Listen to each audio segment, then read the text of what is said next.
रावण ने कहा पूंछ में आगी लगाओ। आगी, अग्नि, फायर लगाओ लगाओ। प्रजा बोली, राक्षस बोले जो आज्ञा। तो रावण ने कहा तेल बोर पट बांध पुनी, तेल में कपड़ा बोर करके पूंछ में बांधो और फिर आगी लगाओ। लेकिन जिसका राजा मूर्ख हो, प्रजा तो पहले मूर्ख है। रावण ने कहा तेल बोर पट बांध पुनी, राक्षस बोले तेल का घी की कमी है का, घी लगाओ। लंका में जितना घी था हनुमान जी की पूंछ में लगा दिया। आप रामायण पढ़िएगा तो सुंदरकांड में चौपाई आई, रहा न नगर बसन घृत, पहले घी का वर्णन आया। पूरी लंका में ना तो कपड़ा बचे न घी बचो। हनुमान जी बोले जिसकी जितनी श्रद्धा है ले आओ, हमें सब स्वीकार है। जब लंका में घी नहीं बचा तो रावण के पास संवाददाता गए। संवाददाताओं ने कहा कि महाराज घी का अकाल पड़ गया। रावण बोले घी कहां गया? बोले पूंछ में लग गया। रावण बोले मूर्ख, घी लगाने को किसने कहा था? बोले हुजूर हम लोगों ने सोचा आपकी नाक न कटे, तेल क्यों घी लगाओ। रावण बोला दिक्कत क्या है?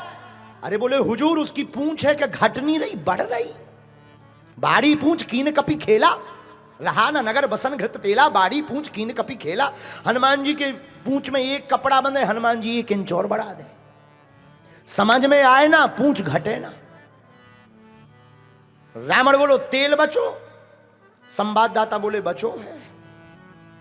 रावण बोले तेल लगा दो।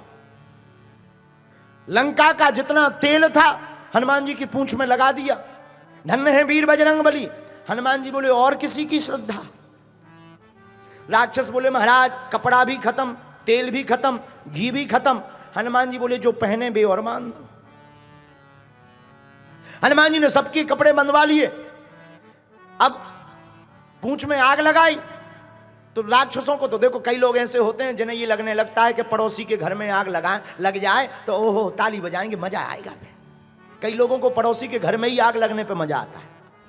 दूसरों का बुरा हो इतना मजा लेते हैं, बहुत साने बनते थे। लेकिन ये नहीं जानते हैं कि पड़ोसी के घर में आग लगेगी तो झुलस कर तुम्हारा भी घर जल सकता है। यही वीर हनुमान जी ने किया। राक्षसों ने हनुमान जी की पूंछ में आग लगाई और धन्य है वीर बजरंग बली। हनुमान जी बाड़ी पूंछ कीन कपी खेला। जहां हनुमान जी ने पूंछ में आग लगी देखी, सोई हनुमान जी घर घर भगे।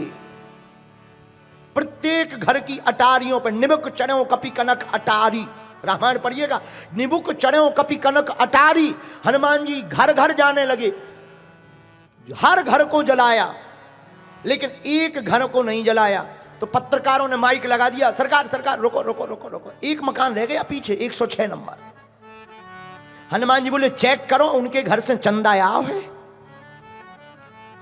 तो चेक किया गया, 106 नंबर का मकान विभीषण जी का है और इनके घर से कोई चंदा नहीं आया। हनुमान जी बोले हम प्रसाद वहीं देते हैं जहां से चंदा आता है, बाकी हम प्रसाद नहीं देते हैं। और आप रामायण पढ़िएगा, निबक्षणों कभी कनक अटारी, और हनुमान जी ने पूरी लंका को जलाया लेकिन एक विभीषण कर ग्रह नहीं। हनुमान जी ने एक विभीषण के घर को नहीं जलाया। लेकिन एक बात यहां बहुत समझने योग्य है, क्या? विभीषण के घर के बाहर लिखा रामायुध अंकित ग्रह, शोभा वर्ण न जाए, नव तुलसी का वृंद तह देख हरस कपिराय। मतलब जिसके घर के बाहर राम लिखा रहता है, जिसके जिभा पर राम रहता है, उसके घर को हनुमान जी जलाते नहीं है, उस घर को हनुमान जी बचाते हैं। लेकिन जलाते कौन से घर को?